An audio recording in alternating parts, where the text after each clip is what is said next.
নমস্কার বন্ধুরা, আমার রান্নাঘরে আপনাদের সবাইকে স্বাগত। আজ শ্রাবণ মাসের সোমবার, অনেকের বাড়িতেই আজ নিরামিষ খান, তাই আজ আমি আপনাদের একটা নিরামিষ রান্না করে দেখাচ্ছি। তো চলুন দেখি আজ কি রান্না হয়। আজ আমি রান্না করে দেখাবো পাঁপড়ের তরকারি। রেসিপিটা একটু নতুন, তাই দেখুন কিভাবে রান্না করছি। তো এই রান্নাটা করার জন্য আমাদের নিয়ে নিতে হবে পাঁপড়। পাঁপড় তো অবশ্যই লাগবে। আর নিয়ে নিয়েছি ডুমো ডুমো করে আলু কাটা, আর এখানে আছে আদা বাটা, লঙ্কা গুঁড়ো, জিরে গুঁড়ো আর ধনে গুঁড়ো, আর নুন হলুদ তো লাগছেই। ব্যাস এইগুলো দিয়েই আমার রান্না শুরু হয়ে যাবে। তো চলুন দেখি রান্নাটা শুরু করি। সবার প্রথমে গ্যাসটা জ্বালিয়ে কড়াটা একটু গরম করে নেব। কড়াটা গরম হোক। কড়াটা আমার গরম হয়ে গেছে। এরপর আমি এতে দিয়ে দেব পরিমাণ মতো সরষের তেল পাঁপড়গুলো ভাজার জন্য। তেলটা গরম হোক, তারপর আমি এক এক করে পাঁপড়গুলো ভেজে তুলে নেব। তেলটা গরম হয়ে গেছে, এরপর আমি পাঁপড়গুলো এক এক করে ভেজে নেব।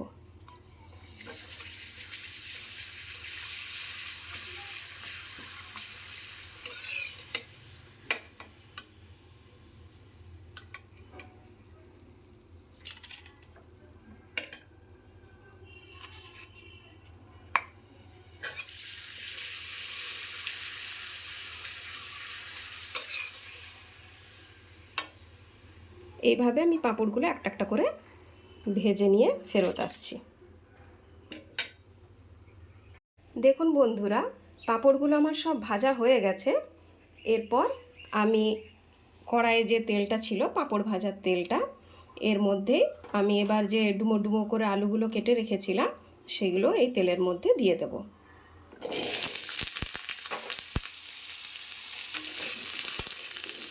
আলুগুলো ভালো করে তেলে নেড়ে নেব আর ভেজে নেব।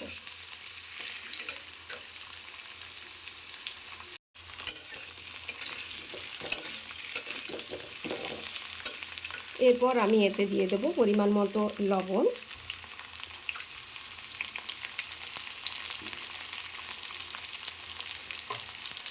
আর পরিমাণ মতো হলুদ গুঁড়ো।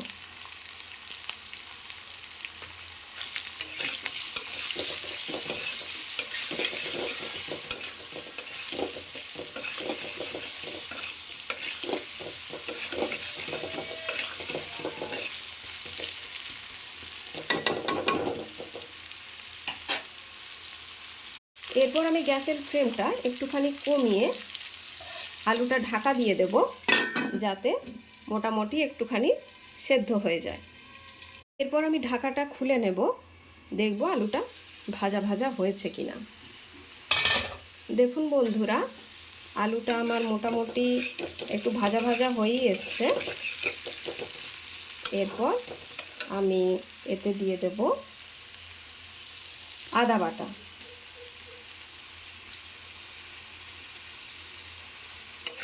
আদা বাটাটা দিয়ে ভালো করে নেড়ে নেব, আর ততক্ষণ এটা একটু ভাজবো যতক্ষণ না আদার কাঁচা গন্ধটা চলে যাচ্ছে।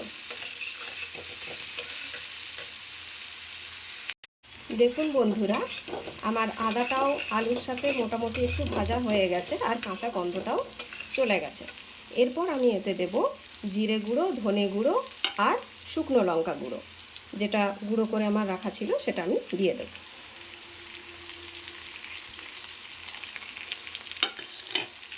এরপর ভালো করে এটা নেড়ে নেব, আর এতে পরিমাণ মতো একটু জল দেব, যাতে করে আমার মশলাটা পুড়ে না যায়। অল্প একটু জল দিয়ে দিলাম। এরপর আমি মশলাটাকে ভালো করে কষিয়ে নেব। গ্যাসের ফ্লেমটা এই সময় মিডিয়ামে রাখবেন, যাতে করে মশলাটাও কষা হয় আর আলুটাও সেদ্ধ হয়ে যায়।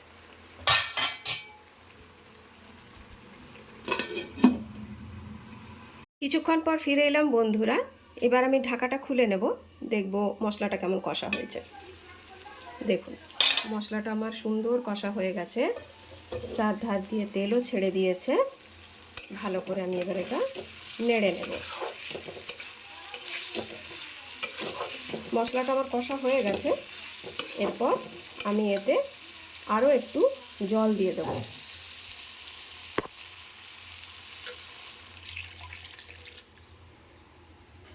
এতে আমি জল দিয়ে দিলাম। এরপর আর কিছুই না, ঝোলটা যখন আমার ফুটে উঠবে তারপর আমি এই ঝোলের মধ্যে পাঁপড়গুলো দিয়ে দেব। দেখুন বন্ধুরা, ঝোলটা আমার ফুটে গেছে আর সুন্দর একটা রঙও এসেছে। এরপর আমি ভাজা পাঁপড়গুলো এর মধ্যে ভেঙে দিয়ে দেব।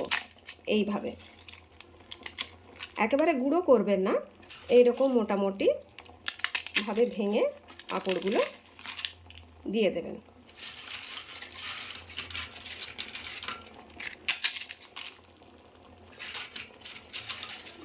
নিরামিষ দিনে এই রান্নাটা আপনারা বাড়িতে সবাই করবেন আর আমাকে কমেন্টে জানাবেন যে কেমন হলো। ভালো লাগলে একটা লাইক অবশ্যই করবেন আর আমার রান্নাটা বন্ধু বান্ধবদের শেয়ারও করে দেবেন।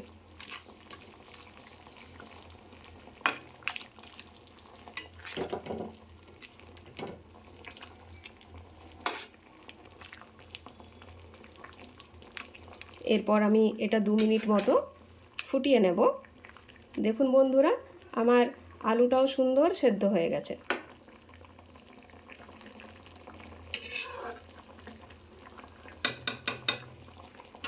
দু মিনিটের জন্য এটা একটুখানি আমি ঢাকা দিয়ে দেব, তারপর গ্যাসটা বন্ধ করে দেব। 2 মিনিট পর আবার ফিরে এলাম। আমি এবার ঢাকাটা খুলে নেব। দেখুন আমার পাঁপড়ের তরকারিটা রেডি হয়ে গেছে। আমি এটা একটু ঝোলঝোলই রাখছি, কারণ ভাত দিয়ে খাওয়া হবে তো। আর এটা যখন ঠান্ডা হবে তখন ঝোলটাও একটু এই পাঁপড়টা টেনে নেবে, তাই আমি এটা এই রকমই রাখবো। ব্যাস, আমার রান্না রেডি। আপনারাও বাড়িতে এটা রান্না করবেন আর আমাকে জানাবেন কেমন হয়েছে খেতে। আজ তাহলে আসি বন্ধুরা, আবার দেখা হবে অন্য কোনো দিন অন্য কোনো রান্না নিয়ে।